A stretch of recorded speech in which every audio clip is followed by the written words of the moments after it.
Hey, what's up, you guys? Good to be back. It's good to be back once again. And we got another one. Saros. A platinum that was confusing, but fun, nonetheless. So let's hop right into it, okay? As far as the difficulty, I'm going to give this game about a 4 out of 10. Wasn't that bad at all. It's actually significantly easier than Returnal's Platinum. Returnal's Platinum was really just a lot of RNG, but here it was extremely straightforward. There are quite literally no missable trophies. I think that the hardest trophy to me, there aren't really any hard trophies. It just depends on if you stuck with one weapon throughout the entire game and you forgot to use all the others. It requires you to get 25 kills with each variant of a weapon. That's probably like the most work you're gonna have to put into the game. There is also the one where you have to go through 7 of the nightmare strands, where it's like a harder little section of each map. But after you complete those, you get your second chance back if you died in it or outside of it. But other than that, man, the game was really fun. It was really fun from a gameplay standpoint. Okay, we're gonna get to the story, but let me tell you what my enjoyment rate is. That would have to be, I'll give it 8. I'll give it an 8 out of 10. The gameplay holds this up. That's really what's making this as high as it is, because everything else, I can tell you right now, if I wasn't doing any kind of reading about the story and just reading the documents, excuse the dog in the background, but if I wasn't reading anything about this game, I wouldn't know what the hell is going on. I'm gonna tell you this right now. So they are stuck on a planet where everyone is constantly dying. Time is non-existent. Everything is kind of all over the place. There has been countless kings, ranging from you and several other members from each echelon. I think in echelon 1, everyone is like a certain boss, and the priestess is actually your wife. In one of the runs, it gets really insane. But the overarching story in terms of Arjun connecting it back to his wife is that he, spoilers, you can skip like 15 seconds ahead, he actually murdered someone. He murdered one of his friends, and he tried to hide it by hopping on Echelon 4 to seek out his wife. And I realized exactly why people were very upset with, I guess, the ending or just the plot point to the game. It was just a really weird setup for a forced relationship, I guess, which, in my opinion, I don't even think that Nydia really wanted to get into another relationship. I think she just simply wanted to be free from like all the pain that Arjun put her through in terms of cheating, yelling at her, being abusive, being an alcoholic person, basically being the same person as his father. And her coming to this planet, I think she fell in love. I actually don't know the race of the woman. I can't tell if she's a black woman. I can't tell if she's any other race. But all I know is that she existed on one of the echelons and somehow perished and turned into a tree.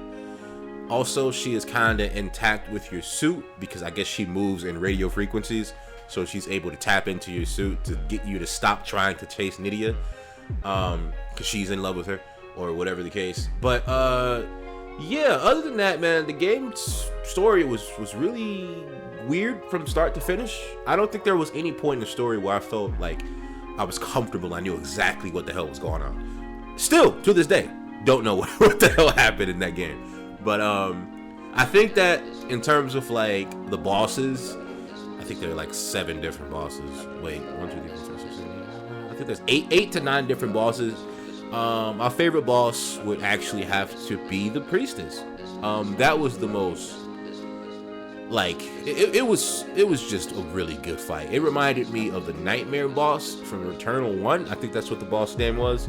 And really trippy, really cool to fight. All the other bosses were pretty cool too. My worst boss would have to be it was like a mini boss turned into a big boss, but I really forgot its name. I'm so sorry. I really forgot its name. But yeah, but now this game, I think that you guys should just ignore the story if you can, and if you can follow it without reading anything. Just have fun with this game. Really, just have fun. It's a roguelike game, so it's meant to be played multiple times over and over again. The only thing about it being a roguelike that's not quite like one is that you get to keep your weapon, but you don't keep the level of your weapon each time you die. So you have to restart from each time, from the point in which you leveled up your gun to. But yeah, man, this was a really fun experience. It took me about 20 hours, I want to say. I do have a picture of all my stats. I only died about like 10 times before I caught on to like what the hell was going on in the game. I think I died mainly from the final boss, King, when I first ran into him, because I didn't know what the hell he was doing. There's a point where you're not supposed to get hit by any of his red orbs. Otherwise, he does this move where he freaking instant transmissions to you. And I didn't know how that activated, but I caught on to it. Other than that, it was just me like dying randomly from like stupid stuff. But overall, 10 times throughout the entire game. I think that's a pretty good standpoint. My thing about this in comparison to Returnal is that Returnal is way harder because you can only dodge in that game. Dodge, use your grapple and stuff like that. But here you're able to dodge, use your grapple, parry, block, absorb things to hit them back. It's a lot of things you can do to fight back in this game, which makes it a lot more easy on not just the eyes, but on your hands too. Because with this bullet hell game, bullets will be flying everywhere, and you need to know which one to absorb and which ones not to absorb. Now, I'm trying to think of something else that I'm missing. Maybe the music. The music really didn't stand out to me like that. It really felt, I don't know. It was just this weird rock guitar that would just play randomly, but it sometimes trance in a way. But I don't know. The music really didn't stand out to me. What kept my focus was just the gameplay, which I already suspected that to be the case. If there's any questions about trust me, this game's platinum is so straightforward. If there's any questions about what you guys are having trouble with Saros, let me know down in the comment section below. But you probably won't, since the game is so easy to kind of catch on to. Once you sort of get past, like, you find your favorite weapon, you get your sort of niche of like how to set your stats up from you being not corrupted, but from the positive to the negatives effects that you put on your character. Once you know what works for you, this game will be a breeze.